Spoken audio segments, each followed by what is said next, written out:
Okay, friends, Sean from SGT Report here. It's time for an update to my last video about the horrific fires in Paradise and Malibu, California, and surrounding areas. I have some new information thanks to a friend and viewer, and it will outrage you almost as much as this clip from CBS News probably did. State fire officials are investigating what caused the fire, but we do know that electric company PG&E experienced a problem with an electrical transmission line near the site of the fire minutes before it broke out. That's right, these hell-on-earth, unprecedentedly destructive and fast-moving fires were likely caused by a PG&E problem. The same PG&E which includes Roger H. Kimmel, the vice chairman of Rothschild, Inc., among its team leadership. This is the very same PG&E whose vice president of regulations, Brian K. Cherry, penned an email in 2011 with the subject being space weather.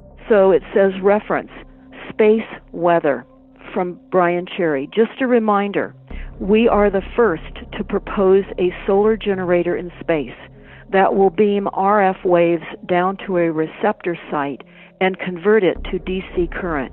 We have changed our receptor site from the Mojave Desert in California to Sebastopol, California.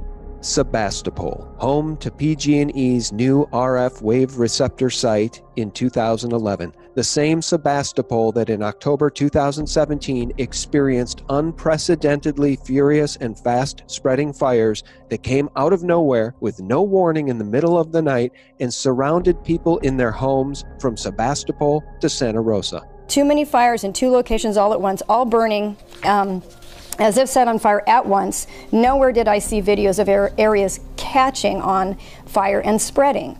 Though it may have happened, all I knew and saw was literally that everything was on fire at the same time.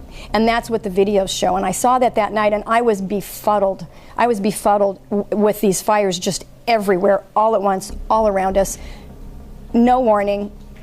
It just didn't add up. Those horrific fires, known as the Tubbs Fire, destroyed 5,636 homes and businesses, almost double the previous record of 2,900 from the 1991 Tunnel Fire. And guess what? PG&E has been deemed responsible for fires in Santa Rosa on October 8th. The larger Tubbs Fire remains under investigation. Firefighters say the fires were started by sparks they saw coming from PG&E utility poles. Well, for the first time, PG&E power lines are linked to at least two of the wine country wildfires. The conclusion to Santa Rosa Fire Department's investigation? The strong winds caused PG&E power lines to arc, setting fire to the dry vegetation to two smaller fires in Santa Rosa. One that started on Sullivan Way near Howarth Park, burning two homes. The other destroyed an outbuilding at Brush Creek Montessori School. Everything was on fire at the same time, including when we fled to Vacaville that night. The entire wall of the eastern hills south of Santa Rosa were all on fire at the same time. And I just don't see how it could have spread that fast, that far, and done that amount of damage in 2 to 4 hours. Given the CBS News report cited earlier in this video claiming that a PG&E problem was the cause for the Malibu fires. If their lines are involved, and this is once again a repeat pattern, then those people should go to jail. Attorney Frank Petra has represented fire victims from San Bruno to Santa Rosa against PG&E.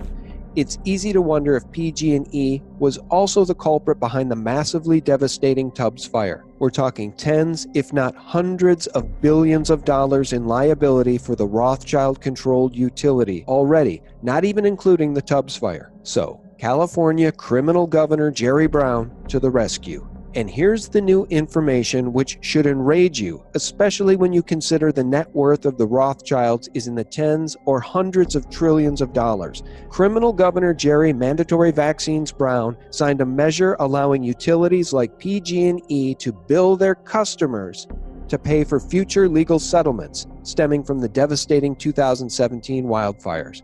You heard that right. Brown announced in late September of this year that he would sign the bill which is aimed at preventing bankruptcy for PG&E. And he did indeed sign it. Another bailout for the international banking elite, courtesy of the people they target.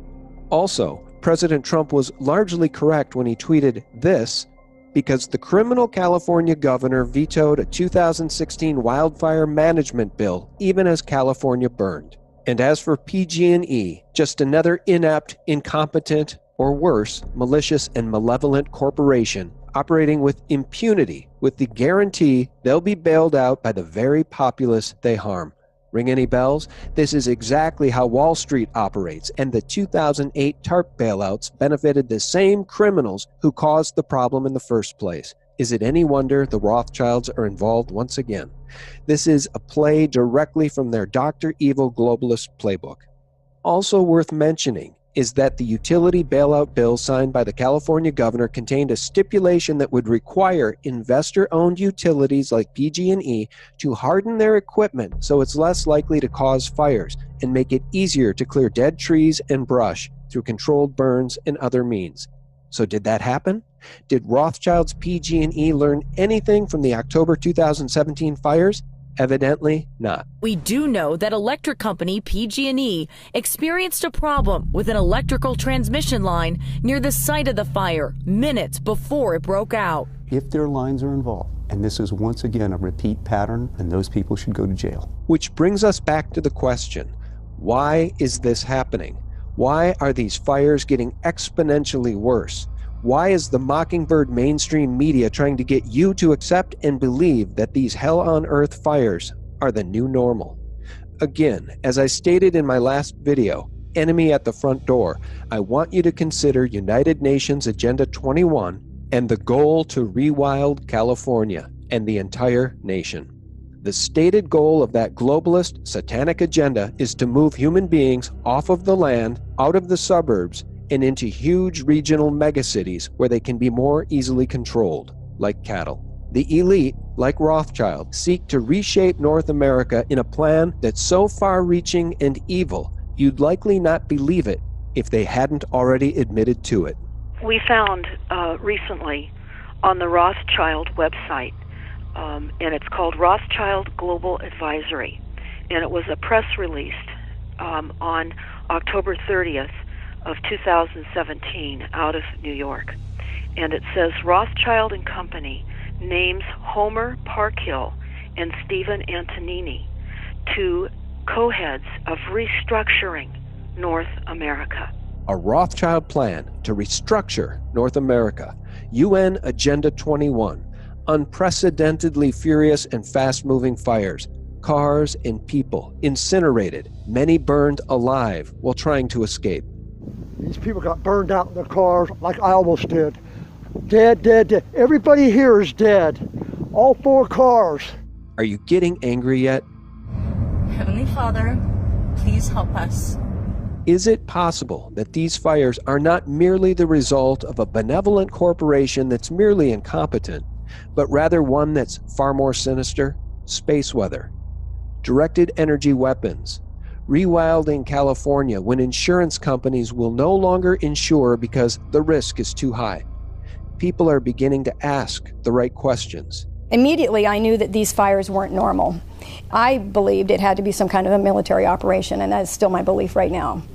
I started looking up videos of the fires and saw how directed energy weaponry, also called DEW, D-E-W, laser is actually what it is. It's DEW microwave technology, and it's very well documented and it's patented. This is expensive, multi-billion-dollar corporate and governmental work here on these technologies. Here's more proof positive. Blue laser lights, which people are reporting. We've got now at least 3 separate cell phone smart cameras identifying blue lasers on video, 1 from a helicopter and 2 from handheld cameras, as you can see right here. These DEWs, I believe, have been used. Too many fires in 2 locations all at once, all burning as if set on fire at once.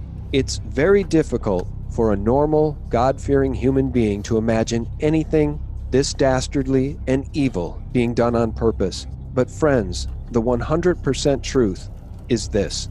There are some truly evil spiritual forces aligned against humanity, and the campfire, which consumed paradise and Malibu, brings us all the way back to Rothschild's PG&E. We're learning a PG&E power line may have been a factor in this devastating fire. Yeah, this is a potential replay of what happened in the wine country just over a year ago. Night Beat's Joe Vasquez is alongside. With what we know about this so far, Joe, this would be a devastating blow to the utility. Spread the truth. Learn about United Nations Agenda 21. And if you live in California, get vocal and get active, because you are being targeted. Thanks for watching and spreading this information far and wide. And for real news 24/7, visit us at sgtreport.com.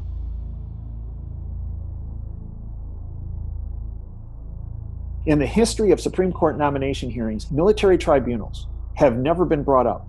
There was a 5-minute discussion, as you outlined, between Lindsey Graham and Brett Kavanaugh about the constitutionality of military tribunals. Yes, they've been used in our country's history. Are they constitutional? Yes. Could they be used again? Yes.